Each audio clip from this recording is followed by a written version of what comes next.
Welcome into 5 Wide Fantasy. Today's video, we have 10, yes, that's right, 10 must-add players for you before week 3 of fantasy football. These guys are pretty well widely available on the waiver wire. We want to get as many out to you as possible. Anyone that you might be thinking of, we'll give you our thoughts. If you guys enjoy the video, enjoy the style of the video, how many players we're getting to you, like the video, subscribe to the channel. Let us know in the comments any waiver wire decisions you might be having.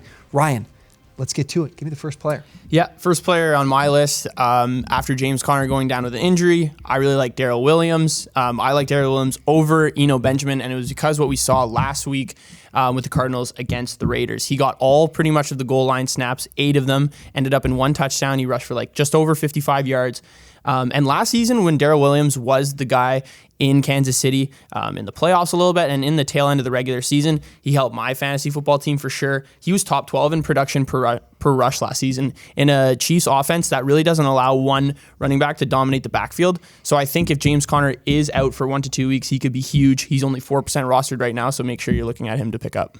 Yeah, I'm going to quickly, let's touch on Benjamin, who's 11% roster right now. It seemed before this injury, a lot of people had discussed James Conner as a potential guy to be hurt. It seemed as though Benjamin was the clear second guy. He was getting all of the snaps in terms of as a pass catcher, and on third down, he's been looking like a great third down option for them. It's surprising to see Daryl Williams, as soon as the injury came, immediately took over, led the team in carries, led the team in routes or in snaps as well, and did run more routes. Yeah. So it seems like Daryl Williams is the guy to add. I think Benjamin still has some value. I still think he will be involved, so he's someone you can consider, but I would think the priority is Daryl Williams. And honestly, at the running back position, if Jeff Wilson's not on your wire, he's probably the priority add this week. But I do want to at least mention Benjamin. I did have him for a few red zone touches. Is that wrong?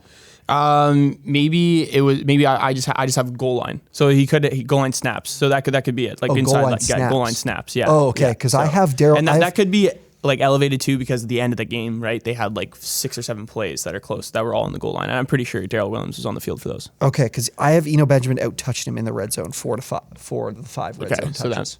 So that was more snaps. Yeah, but that's still a good point to be made because if we're inside that territory, because I do remember was on the field at the end of the game there when they were trying to score to tie things up. Yeah, I think there's not one clear one at this point, but I think either a good option if you're looking for a running back to replace for sure, especially if you have Conner, obviously. 100%. Okay. You kind of mentioned Jeff Wilson, another guy who kind of flourished in that offense, and I don't know, flourish might be a stretch. He was involved in the offense, is Tyrion DavisPrice, someone who was inactive week 1, but with the injuries to Elijah Mitchell, now Jeff Wilson and him seem to almost split the carries. Jeff Wilson definitely out-touched him, but Tyrion DavisPrice still had 13 carries.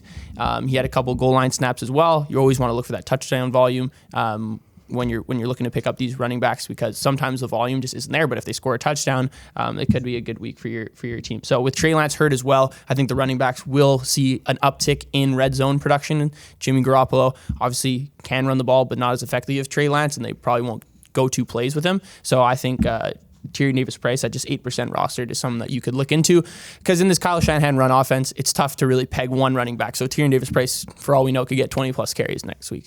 Yeah, he had 14 carries. He actually had more of the split in the red zone. And then, like you said, Jimmy Garoppolo gives the running backs now more value than Trey Lance would.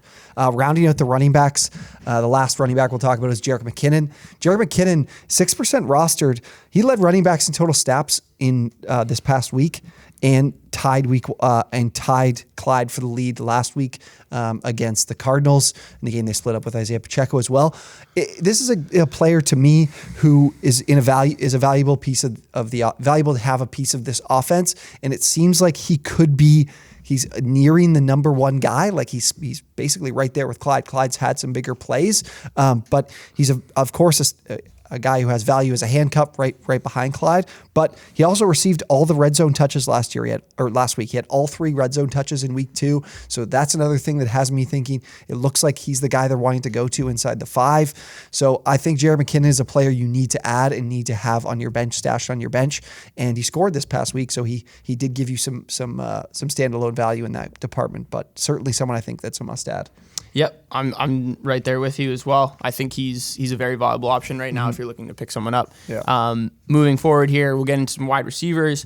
One guy that I'm high on, but the one thing I would say is obviously monitor the status of Jerry Jeudy. The news is coming in on Monday and Tuesday now that the injury isn't as bad as they originally thought. He's still day-to-day, which leads him to believe he might not play. But KJ Hamler, I think, is an option if you want to look up and pick up somebody. The Broncos have the 49ers on Sunday night. He's only 3% rostered. Russell Wilson loves his slot receivers. We saw it when he was in Seattle. Tyler Lockett, when he was his time there, averaged like 13 fantasy points per game. And I think KJ Hamler is younger. He's younger and he's faster. He's one of the fastest receivers in the NFL. So if he is available and active this week, he didn't play last week. He had nagging injuries. But from what Nathaniel Hackett has reported, it was more of just giving him some time to rest because the receiver room at the time was full. So I would be sure if Jerry Jeudy isn't playing this week that he will be in the lineup. Yeah, he was the third wide receiver in routes run in week 1. Behind Jeudy and Sutton. So I would assume if he's healthy, that's still the case, like Kendall Hinton. Yeah. I can't even name a few others. There's one other guy I can't... Hamilton, I think it is. I can't remember. Is Deshaun Hamilton still there? No, it's not him. I don't think he's healthy. Oh, I can't think of the other guy. But yeah, so I think Hamler would be the 2 in Judy's absence. I do think that. And if this Broncos offense kicks it into gear, then he could be really valuable, like Tim Patrick kind of valuable player. I have at quarterback. We got to talk a bit of. Actually, you know what? We'll do quarterback at the end.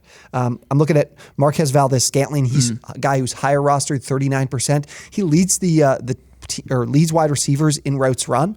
Obviously, he hasn't turned that into any big fantasy week of the first 2 weeks here, but I think that's noteworthy considering the offense. We haven't seen Sky Moore at all. He didn't run a single route last week, so it tells me that the guys that they have is what they're set with. Justin Watson, Mecole Hardman, Marquez Valdez-Scantling, and obviously Juju Smith-Schuster as well. Hardman had his ankle rolled up on, did leave the game, but did come back. My problem is with some time in between, and this is an injury that probably overnight got significantly worse. We'll have to monitor his status, but I think Valdez-Scantling, if he's still available on your wire, which he is in more than 60% of leagues, someone you need to consider adding. And he's not just exclusively running out wide. Last week, he ran 38% of his routes from the slot, so good to see him moving around and not being just a one-trick pony in terms of straight line. Let's see if we can find him deep, but Mahomes can certainly do that too. Yeah, with Juju really being pretty much absent in this offense so far through 2 weeks. He's been on the field. It's just Mahomes hasn't been looking his way. MVS has an opportunity to take a little bit of that target share for sure. And the name of his game has been, since he's been in the league, are those big plays. So if he has a big play during your fantasy week, he could be a really good value option for sure. Another receiver I'm looking at, a guy that's a little bit more rostered, but had a great week 2 is Garrett Wilson on the Jets, the rookie out of Ohio State. Yes. With Joe Flacco quarterback, I don't think everyone really believed that the receivers in this receiver room would be viable fantasy options, but we've all been proven wrong because Joe Flacco has thrown the ball over 50 times, both with the last 2 weeks. They've been high scoring and they've been a little bit from behind, so I understand it a little bit more, but I think this is kind of what the Jets are going to be doing. This is kind of what the game script's going to be for them pretty much all year. They're going to be playing from behind, trying to claw back, and with Flacco at quarterback, I think Wilson's a great option, super talented. He had 14 targets last week. He had finished with 8 catches, over 100 yards, and 2 touchdowns. So it's really hard to ignore this guy. He was only on the field too for about 65% of the snaps. So I think that we could see an elevation in that this week. Going into week 3 because of how well he played. Elijah Moore was a little bit more invisible. He was on the field a ton, but Flacco wasn't really looking his way. So it seems like Wilson might be Flacco's target. He's a great route runner and someone you should look to pick up. 23% rostered. To me, this is the priority ad of the week. If you ask me, like potentially Daryl Williams, I think it's Garrett Wilson. This is a player that I would be willing to spend more than 30% of my FAAB on. Yeah, I totally agree with you. He's not available in a single one of my leagues. Yeah, so I can't add him. But if you can, this is a priority ad this week for sure. Do you want me to? I got Juwan Johnson covered. Yeah, you get Juwan. So Juwan Johnson has really stuck out. He's had seven plus targets in both of the last 2 games. His route participation is very high. It's right up there with the rest of the wide receivers in this group. If we're talking about a Jarvis Landry, for example, Johnson's been running routes from the slot as well. If there's a tight end, you're working with a Cole Kmet or, a Hunter Henry who's disappointed you, I think this is someone you can add because when he was available last season, he did see a lot of routes run in an offense, obviously with a Trevor Siemian, Taysom Hill that couldn't really throw the ball well. Jameis Winston, I know he's he banged up with the back injury, but they're willing to throw the ball a fair bit more. And depending on what Alvin Kamara's status is, I really think that this is a guy that you could add from the tight end spot and potentially play because 7 targets a game is not something to look away from at the tight end position. Yeah, his numbers have been staggering the first 2 weeks. Definitely a surprise 0% in my rostered. mind. Yeah, that's crazy. Another guy who's 0% rostered right now, and I'm sure will change this week, is Rashad Perriman. He on the Bucs, when Mike Evans went out, he was pretty much the lone guy that Brady was looking at. He ended up finishing as a wide receiver 5 last week, which is just outside that wide receiver 2 range. And like I mentioned, now Evans suspended for week 3. He won't be playing. I would assume Godwin or Julio will play, but they're going up against the Packers. So I think if Julio or Godwin do play, it's almost better because Jair Alexander will probably focus on one of those guys, them being the bigger name, bigger household name, better talent as well, don't get me wrong. And Rashad Perriman's played 95% of the snaps. So I think if he's the clear wide receiver 2, if one of these guys comes back, and we saw what he did when he needed to get the ball. Tom Brady needs to pass somebody, so he could be the beneficiary. Made a nice play in the back of the end zone for a touchdown. Rashad Perriman, 0% rostered. You guys are in a tough spot. It kind of seems like Perriman, you got to at least add him to see what happens this week. I don't think Godwin's going to play. We know Mike Evans isn't going to play. So the question is, is it going to be Russell? Is there going to be Russell Gage and Julio Jones and then Rashad Perriman? Okay, then maybe I'm not gonna start him. Even in that case, he still could, right? So, but you got to take the shot. I think. I don't think he's going to require much investment in terms of FAAB, so that's always a good thing. Last one, Marcus Mariota. I'm a Trey Lance fantasy manager. I need someone to start this week because I've always preached that I'm not going to have 2 quarterbacks in my roster this early in the season. So Marcus Mariota, 11% rostered. The good thing here is the matchup. Seahawks in week 3. That is very beneficial for the passing offense, I think. Just considering the talent that these guys have in the secondary with the Seahawks, I think this is a better chance for Kyle Pitts and of course for Drake London to continue his work so far. So I like that. And then on top of that, Mariota's averaging 9 rushing attempts a game.